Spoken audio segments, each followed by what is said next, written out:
உங்கள் சமையல் கூடத்திற்கு தேவையான உணவுப் பொருட்கள், காய்கறிகள், கடல் உணவு வகைகள் அனைத்தும் தரமாக எப்பொழுதும் மலிவாக பெற்றுக்கொள்ளவும், சமையல் பாத்திரங்கள் அனைத்தும் தெரிவு செய்யவும் VT Cash and Carry லா ஷப்பல்.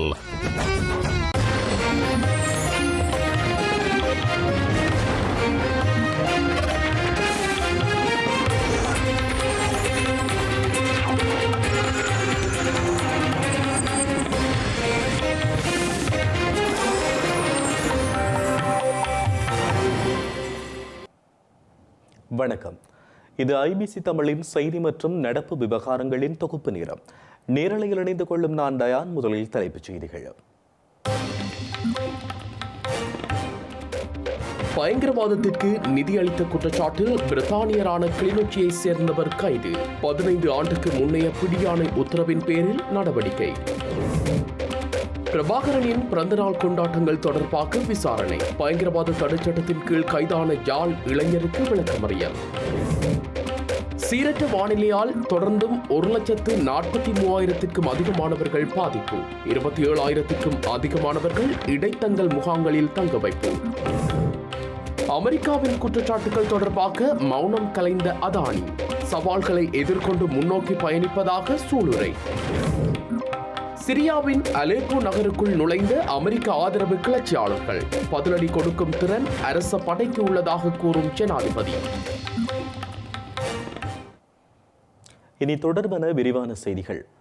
தமிழீழ விடுதலை புலிகள் அமைப்பின் தலைவரின் நிழற்படத்தை முகநூலில் பதிவிட்ட குற்றச்சாட்டில் கைதான இளைஞர் விளக்கமறியலில் வைக்கப்பட்டுள்ளார். யாழ்ப்பாணம் நீதவான் நீதிமன்றத்தில் முற்படுத்தப்பட்டதை அடுத்து எதிர்வரும் 4ஆம் தேதி வரையில் விளக்கமறியலில் வைக்குமாறு நீதவான் உத்தரவிட்டுள்ளார். பயங்கரவாத தடுப்பு பிரிவு காவல்துறையினரால் கைது செய்யப்பட்ட இணைவில் பகுதியைச் சேர்ந்த இளைஞன் இன்று யாழ்ப்பாணம் நீதவான் நீதிமன்றத்தில் பதில் நீதவான் முன்னிலையில் பயங்கரவாத தடைச்சட்டத்தின் கீழ் வழக்கு தாக்கல் செய்யப்பட்ட நிலையில் இந்த இளைஞரை எதிர்வரும் 4ஆம் தேதி வரை விளக்கமறியலில் வைக்குமாறு நீதிமன்றம் உத்தரவிட்டது.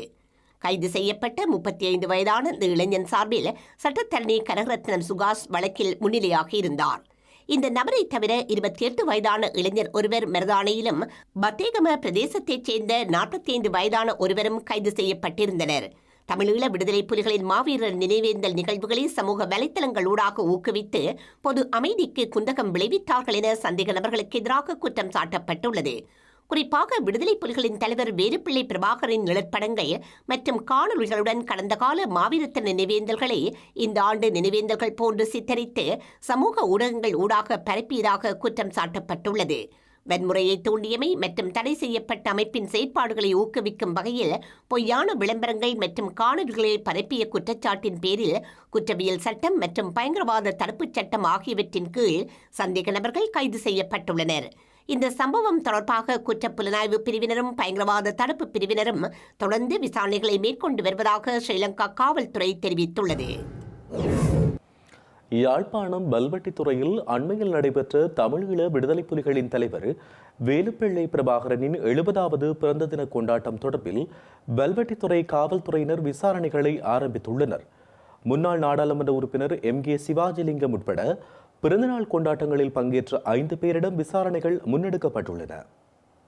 பல்வெட்டித்துறையில் விடுதலை புலிகளின் தலைவரது குடும்பத்தின் பூர்வீக இல்லத்தில் பிறந்தநாள் கொண்டாட்டத்திற்காக தமிழீழ விடுதலை புலிகளின் தலைவரின் நிழற்படத்தை கொண்ட பதாகை ஒன்றும் அங்கு காட்சிப்படுத்தப்பட்டிருந்தது. இதன்போது அங்கு சென்றிருந்த பல்வெட்டித்துறை காவல்துறையினர் தமிழீழ விடுதலை புலிகளின் தலைவருடைய நிழற்படத்தினை பயன்படுத்த முடியாது என்றும் அதற்கு சட்டத்தில் இடமில்லை என்றும் தெரிவித்திருந்தனர். இதனை அடுத்து இந்த நிழற்படத்தினை மறைத்துவிட்டு பிறந்தநாள் கொண்டாட்டம் முன்னெடுக்கப்பட்டிருந்தது. இதேபோன்று வடக்கு கிழக்கில் மாவீரர் நினைவேந்தல்களும் மிகவும் உணர்வு பூர்வமாக நடத்தப்பட்ட நிலையில் இந்த நிகழ்வுகளுக்கு அனுமதி அளித்தமை தொடர்பாக தெற்கில் சிங்கள தேசியவாதத்தை முன்னிறுத்தும் தலைவர்கள் அனுரகுமார திசாநாயக்காவின் அரசாங்கம் மீது கடுமையான விமர்சனங்களை முன்வைத்து வருகின்றனர். குறிப்பாக தேசிய சுதந்திர முன்னணியின் தலைவர் விமல் வீரவன்ச, விவத்ருஹெல உரிமையவின் தலைவர் உதய கமன்பில, சரத் வீரசேகர ஆகியோருடன் ஐக்கிய தேசிய கட்சியின் மூத்த தலைவர்களில் ஒருவரான நவீன் திசாநாயக்கவும் கடுமையான எதிர்ப்பை வெளியிட்டுள்ளார். பிரபாகரனின் பிறந்தநாள் மற்றும் மாவீரர் நினைவேந்தல் நிகழ்வுகளில் பங்கு பெற்றவர்களையும் சமூக வலைதளங்களில் அதனை பகிர்ந்தவர்களையும் உடனடியாக கைது செய்ய வேண்டுமென முன்னாள் நாடாளுமன்ற உறுப்பினர்களான சரத் வீரசேகர மற்றும் உதய கம்மன்பில ஆகியோர் கூட்டாக வலியுறுத்தியுள்ளனர். நாடாளுமன்ற தேர்தலில் வடக்கு கிழக்கில் தேசிய மக்கள் சக்தியினருக்கு அதிக ஆசனங்கள் கிடைத்தமைக்காக பகிரங்கமாக பிரபாகரனின் பிறந்தநாளை கொண்டாடவும் மாவீரர் தினத்தை கடைபிடிக்கவும் தமிழ் மக்களுக்கு அனுர அரசு அனுமதி வழங்கியுள்ளது என அவர்கள் சாடியுள்ளனர். மரணித்து போன பயங்கரவாதிகளை நினைவேந்த அனுமதி வழங்குவதா தமிழ் மக்களுக்கான அரசின் நன்றிக்கடன் என கேள்வி எழுப்பியுள்ள அவர்கள் மரணித்து போன பயங்கரவாதிகளுக்கு அனுர அரசு புத்துயிர் கொடுக்கக்கூடாது எனவும் வலியுறுத்தியுள்ளனர். தெற்கில் உள்ள மக்கள் அனுர அரசின் தான்தோன்றித்தனமான இந்த தீர்மானத்திற்கு எதிராக போராட முன்வர வேண்டுமென உதய கம்மன்பில மற்றும் சரத் வீரசேகர ஆகியோர் வலியுறுத்தியுள்ளனர். இதேவேளை மாவீரர் நினைவேந்தல் நிகழ்வுகளுக்கு தாம் முழுமையான எதிர்ப்பை தெரிவிப்பதாகவும் விடுதலை புலிகள் அமைப்பு என்பது சட்டவிரோத அமைப்பாகும் எனவும் தமிழ் மக்களுக்கு எதிரான அடக்குமுறைகளை மேற்கொண்ட காமினி திசநாயக்கவின் புதல்வரான நவீன் திசநாயக்க வலியுறுத்தியுள்ளார். தனது தந்தையையும் விடுதலை புலிகளை கொலை செய்தனர் எனவும் புலிகளுடன் தொடர்புடையவர்களை நினைவு கூர்வதற்கு நிரந்தர தடை விதிப்பது தொடர்பான உறுதியான முடிவை அனுர அரசு எடுக்க வேண்டும் எனவும் அவர் கோரிக்கை விடுத்துள்ளார். இந்த நிலையிலேயே பிரபாகரனின் நிழற்படங்கள் மற்றும் மாவீரர் நினைவேந்தல் நிகழ்வுகள் தொடர்பான நிழற்படங்கள் மற்றும் காணொளிகளை பதிவு செய்த மூவரை ஸ்ரீலங்கா பாதுகாப்பு தரப்பினர் கைது செய்துள்ள நிலையில் தற்போது வெல்வெட்டித்துறை காவல்துறையினரும் பிரபாகரனின் பிறந்தநாள் கொண்டாட்டங்கள் தொடர்பாக விசாரணைகளை முன்னெடுத்துள்ளனர். இதேவேளை பயங்கரவாத செயற்பாடுகளுக்கு நிதியளித்த குற்றச்சாட்டில் கிளிநொச்சியைச் சேர்ந்த பிரித்தானிய பிரஜையான தமிழர் ஒருவர் கைது செய்யப்பட்டுள்ளார். கடந்த 2009ஆம் ஆண்டு விதிக்கப்பட்ட பயண தடையின் கீழ் இந்த சந்தேக நபர் கைது செய்யப்பட்டுள்ளதாக தெரிவிக்கப்படுகிறது. கடுநாயக்க சர்வதேச விமான நிலையத்தில் வைத்து 43 வயதான இந்த தமிழர் கைது செய்யப்பட்டுள்ளதாக ஸ்ரீலங்கா காவல்துறையினர் தெரிவித்துள்ளனர். கடந்த 2009ஆம் ஆண்டு நாட்டை விட்டு வெளியேறி பிரித்தானிய குடியுரிமை பெற்ற சந்தேக நபர் அங்கிருந்து பயங்கரவாத குழுவிற்காக நிதி சேகரித்ததாக குற்றம் சுமத்தப்பட்டுள்ளது. இலங்கை திரும்பிய சந்தேக நபர் கொழும்பு மற்றும் வன்னி பகுதிகளில் உள்ள நபர்களுக்கு பணத்தை விநியோகித்ததாக கூறப்படுகின்றது. சந்தேக நபரின் நடவடிக்கைகள் தொடர்பில் கொழும்பு வடக்கு குற்றப்பிரிவினர் கடந்த 2009ஆம் ஆண்டு கொழும்பு நீதவான் நீதிமன்றில் பயணத் தடையை பெற்றிருந்ததாக காவல்துறையினர் தெரிவித்தனர். சந்தேக நபர் நேற்று சனிக்கிழமை கட்டுநாயக்க விமான நிலையத்தை சென்றடைந்ததுடன் விமான நிலைய காவல்துறையினரின் எச்சரிக்கையை அடுத்து குடிவரவு மற்றும் குடியகழ்வு அதிகாரிகளால் அவர் கைது செய்யப்பட்டார். விமான நிலைய காவல்துறையினரும் கொழும்பு வடக்கு குற்றத்தடுப்பு பிரிவினரும் சந்தேக நபர் தொடர்பாக தொடர்ந்து விசாரணைகளை மேற்கொண்டு வருகின்றனர். தமிழர் தாயக பகுதிகளில் கடந்த சில நாட்களாக நீடித்து வந்த கனமழையுடன் கூடிய வானிலை ஓரளவு சீரடைந்துள்ள போதிலும் தொடர்ந்தும் 1,43,726 பேர் பாதிக்கப்பட்டுள்ளனர். கனமழை காரணமாக ஏற்பட்ட அனர்த்தங்களில் சிக்கி உயிரிழந்தோரின் எண்ணிக்கை 17ஆக அதிகரித்துள்ளதுடன் 20 பேர் காயமடைந்துள்ளதாக அனர்த்த முகாமைத்துவ மத்திய நிலையம் கூறியுள்ளது. சீரற்ற வானிலையால் பாதிக்கப்பட்ட 45,418 குடும்பங்களைச் சேர்ந்த 1,16,209 பேர் உறவினர் வீடுகளில் தங்கியுள்ளதுடன் 8,470 குடும்பங்களைச் சேர்ந்த 27,517 பேர் 229 தற்காலிக நிவாரண முகாம்களில் தங்கியுள்ளதாக அனர்த்த முகாமைத்துவ மத்திய நிலையம் கூறியுள்ளது.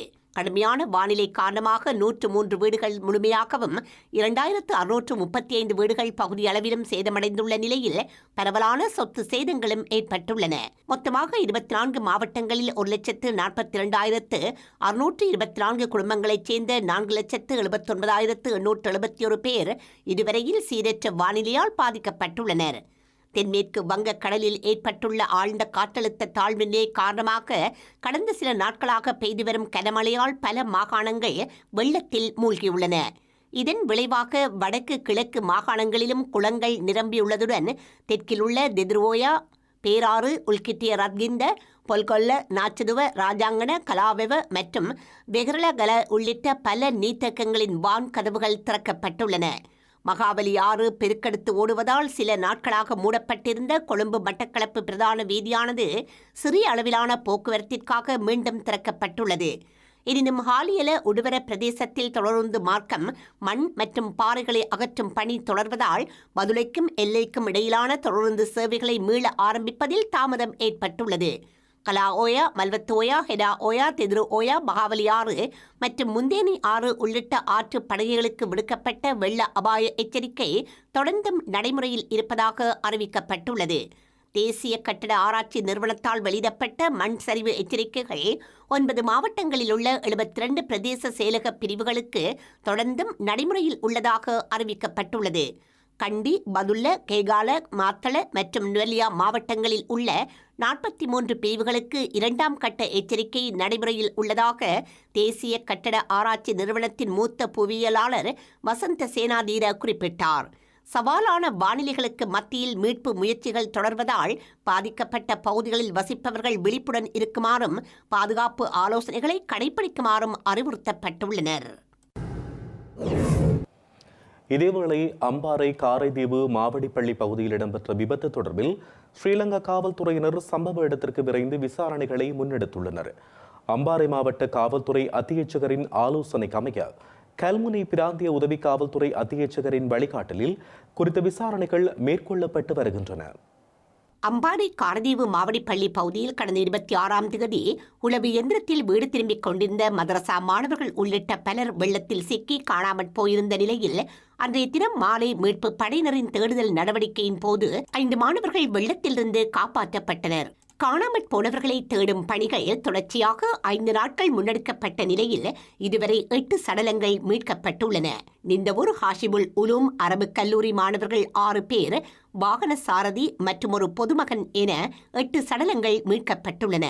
இந்த நிலையில் சம்பவம் இடம்பெற்ற பகுதிக்கு காவல்துறையினர் சென்று விசாரணைகளை முன்னெடுத்துள்ளனர். குறித்த பகுதியில் வெள்ள நிலை ஏற்பட்ட போது சுமார் 5 அடிக்கும் அதிகமான உயரத்தில் வெள்ளம் சென்றுள்ளதாகவும் மாணவர்களை ஏற்றிச் சென்ற உளவு இயந்திரம் சுமார் 150 மீட்டர் இயந்திரத்துடன் இணைப்பை துண்டிக்கக்கூடிய வகையில் பெட்டி வேறாக பயணித்திருக்கக்கூடும் என்ற கோணத்தில் பல்வேறு விசாரணைகள் மேற்கொள்ளப்பட்டுள்ளன. அத்துடன் விபத்து நடைபெற்ற போது அங்கு என்ன நடந்தது, யார் யார் பயணித்தார்கள் போன்ற கேள்விகள் தொடுக்கப்பட்டு மேலதிக விசாரணைகள் இடம்பெற்று வருகின்றன. இறக்குமதி செய்யப்படும் பெரிய வெங்காயத்தின் மீது விதிக்கப்பட்ட விசேட சரக்கு வரியினை ஸ்ரீலங்கா அரசாங்கம் குறைத்துள்ளது. அதன் பிரகாரம் 1 கிலோகிராம் வெங்காயத்துக்கான இறக்குமதி வரி 20 ரூபாவால் குறைக்கப்பட்டுள்ளதாக ஸ்ரீலங்காவின் நிதி திட்டமிடல் மற்றும் பொருளாதார அபிவிருத்தி அமைச்சு அறிவித்துள்ளது. 1 கிலோகிராம் பெரிய வெங்காயத்திற்கான இறக்குமதி வரி 30 ரூபாவிலிருந்து 10 ரூபாவாக குறைக்கப்பட்டுள்ளதாக ஸ்ரீலங்காவின் நிதி அமைச்சு அறிவித்துள்ளது. இந்த வரி குறைப்பானது டிசம்பர் மாதம் 1ஆம் தேதி முதல் டிசம்பர் மாதம் 31ஆம் தேதி வரை நடைமுறையில் இருக்கும் என தெரிவிக்கப்பட்டுள்ளது. இதேவேளை இறக்குமதி செய்யப்படும் உருளைக்கிழங்குக்கு விதிக்கப்பட்டுள்ள விசேட சரக்கு வரியை மாற்றாமல் தொடர்ந்து பேணுவதற்கு தீர்மானிக்கப்பட்டுள்ளது. இது தொடர்பான வரி திருத்தங்கள் நவம்பர் மாதம் 30ஆம் தேதியிட்ட வர்த்தமானி அறிவிப்பில் வெளியிடப்பட்டுள்ளதாகவும் ஸ்ரீலங்காவின் நிதி திட்டமிடல் மற்றும் பொருளாதார அபிவிருத்தி அமைச்சு அறிவித்துள்ளது. வெங்காயத்தின் சந்தை விலையில் குறிப்பிடத்தக்க அதிகரிப்பு மற்றும் உருளைக்கிழங்கு மற்றும் ஏனைய காய்கறிகளுக்கான சாத்தியமான விலை உயர்வு பற்றிய கரிசனைகளுக்கு மத்தியில் இந்த நடவடிக்கை எடுக்கப்பட்டுள்ளதாக நிதி அமைச்சகம் தெரிவித்துள்ளது. தற்போது நிலவும் பாதகமான வானிலை மற்றும் பண்டிகை காலங்களில் விலை உயர்வு ஏற்படும் என்பதை கருத்தில் கொண்டும் இந்த நடவடிக்கை எடுக்கப்பட்டுள்ளதாகவும் அமைச்சு மேலும் கூறியுள்ளது. மேலும் விவசாயம், கால்நடைகள், நிலங்கள் மற்றும் நீர்ப்பாசன அமைச்சு, வர்த்தகம், வணிகம், உணவு பாதுகாப்பு மற்றும் கூட்டுறவு மேம்பாட்டு அமைச்சு ஆகியவற்றின் பரிந்துரைகளின் அடிப்படையில் இந்த வரி திருத்தங்கள் செய்யப்பட்டுள்ளதாக நிதி அமைச்சு மேலும் தெரிவித்துள்ளது. எரிபொருளின் விலை மாற்றியமைக்கப்பட்ட போதிலும் பேருந்து கட்டணத்தில் திருத்தம் எதுவும் மேற்கொள்ளப்பட மாட்டாது என ஸ்ரீலங்காவின் தேசிய போக்குவரத்து ஆணைக்குழு தெரிவித்துள்ளது. எனினும் தேர்தல் காலங்களில் ஜனாதிபதி அனுரகுமார திசாநாயக்க உள்ளிட்ட தேசிய மக்கள் சக்தியினர் வாக்குறுதியளித்த கணிசமான எரிபொருள் விலை குறைப்பை நடைமுறைப்படுத்தாமை தொடர்பாக எதிர்க்கட்சிகள் தொடர்ந்து விமர்சனங்களை முன்வைத்து வருகின்றன. நேற்று நள்ளிரவு முதல் நடைமுறைக்கு வரும் வகையில் எரிபொருள் விலைகள் திருத்தம் செய்யப்படுவதாக ஸ்ரீலங்கா பெட்ரோலிய கூட்டுத்தாபனம் அறிவித்துள்ளது. இதன்படி பெட்ரோல் 92 ஆக்டேன் விலை 2 ரூபாவால் குறைக்கப்பட்டு 309 ரூபாவாகவும், ஆட்டோ டீசல் 3 ரூபாவால் அதிகரிக்கப்பட்டு 286 ரூபாவாகவும் நிர்ணயிக்கப்பட்டுள்ளதுடன் மண்ணெண்ணெய் விலையும் லீட்டருக்கு 5 ரூபாவால் உயர்த்தப்பட்டுள்ளது. எனினும் பெட்ரோல் 95 ஆக்டேன் மற்றும் சூப்பர் டீசல் ஆகியவற்றின் விலையில் மாற்றமில்லை எனவும் ஸ்ரீலங்கா பெட்ரோலிய கூட்டுத்தாபனம் தெரிவித்துள்ளது. இதற்கிடையில் லங்கா இந்தியன் எண்ணெய் கூட்டுத்தாபனமும் தனது எரிபொருள் விலையை அரசுக்கு சொந்தமான எண்ணெய் நிறுவனத்தின் விலைகளுக்கு ஏற்றவாறு திருத்த முடிவு செய்துள்ளது. எனினும் தனியார் பேருந்து கட்டணத்தில் எவ்வித திருத்தமும் இடம்பெறாது என இலங்கை தனியார் பேருந்து உரிமையாளர் சங்கத்தின் தலைவர் கெமுனு விஜயரத்ன தெரிவித்துள்ளார். இதனிடையே முச்சக்கர வண்டி கட்டணத்தை குறைப்பதற்கு குறைக்கப்பட்ட பெட்ரோல் விலை போதுமானது அல்லவென அகில இலங்கை முச்சக்கர வண்டி சாரதிகள் சங்கத்தின் தலைவர் லலித் தர்மசேன தெரிவித்தார். இந்திய செல்வந்த தொழிலதிபரான கௌதம் அதானியின் நிறுவனங்களால் ஆரம்பிக்கப்படவிருந்த மன்னார் காற்றாலை மின்திட்டம் நடைமுறைப்படுத்தப்பட மாட்டாதென ஜனாதிபதி அனுரகுமார திசாநாயக்க கூறியதாக இலங்கை தேசிய வர்த்தக சம்மேளனத்தின் செயலாளர் லக்மால் பெர்னாண்டோ தெரிவித்துள்ளார். இந்த நிறுவனத்தை விட குறைந்த விலையில் மின்சாரம் வழங்க 3 உள்நாட்டு நிறுவனங்கள் இணக்கம் தெரிவித்துள்ளதாக தெரிவித்த அவர், நாட்டின் மின்சார உற்பத்தி வெளிநாட்டு நிறுவனங்களிடம் ஒப்படைக்கப்பட்டுள்ளதாகவும் தெரிவித்தார்.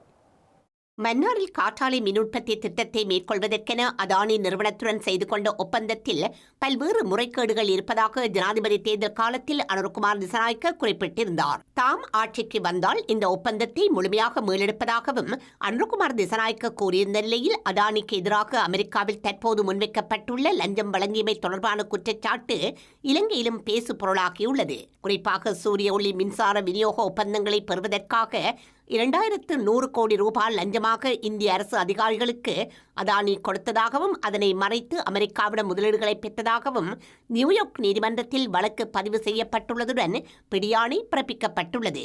இந்த நிலையில் அதானி நிறுவனத்துடனான ஒப்பந்தத்தை மீளெடுப்பதாக ஜனாதிபதி அனுரகுமார் திசாநாயக்க கூறியுள்ளதாக இலங்கை தேசிய வர்த்தக சம்மேளனத்தின் செயலாளர் லக்மால் குறிப்பிட்டுள்ளார். மின் உற்பத்தி செலவை குறைக்க எரிபொருளின் பயன்பாட்டை குறைத்து ஏனைய புதுப்பிக்கத்தக்க எரிசக்தி ஆதாரங்களை நாட வேண்டும் என்றும் இயற்கை ஆற்றல் உற்பத்திக்கு நவீன தொழில்நுட்பத்தை பயன்படுத்த வேண்டும் என்றும் லக்மால் பெர்னாண்டோ குறிப்பிட்டுள்ளார்.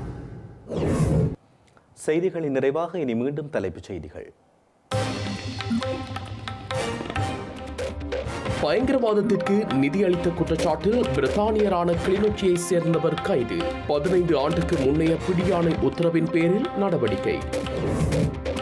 பிரபாகரனின் பிறந்தநாள் கொண்டாட்டங்கள் தொடர்பாக விசாரணை. பயங்கரவாத தடைச்சட்டத்தின் கீழ் கைதான யாழ் இளைஞருக்கு விளக்கமறியல். சீரற்ற வானிலையால் தொடர்ந்தும் 1,43,000க்கும் அதிகமானவர்கள் பாதிப்பு. 27,000க்கும் அதிகமானவர்கள் இடைத்தங்கல் முகாம்களில் தங்க வைப்பு. அமெரிக்காவின் குற்றச்சாட்டுகள் தொடர்பாக மௌனம் கலைந்த அதானி சவால்களை எதிர்கொண்டு முன்னோக்கி பயணிப்பதாக சூளுரை. சிரியாவின் அலேப்போ நகருக்குள் நுழைந்த அமெரிக்க ஆதரவு கிளர்ச்சியாளர்கள் பதிலடி கொடுக்கும் திறன் அரச படைக்கு உள்ளதாக கூறும் ஜனாதிபதி. இத்துடன் இன்றைய செய்தி நேரம் நிறைவடைகிறது. உடனுக்குடன் நீங்கள் செய்திகளை அறிந்து கொள்ள ibctamil.com என்கின்ற நமது இணையதளத்தினை பார்வையிடுங்கள். வணக்கம்.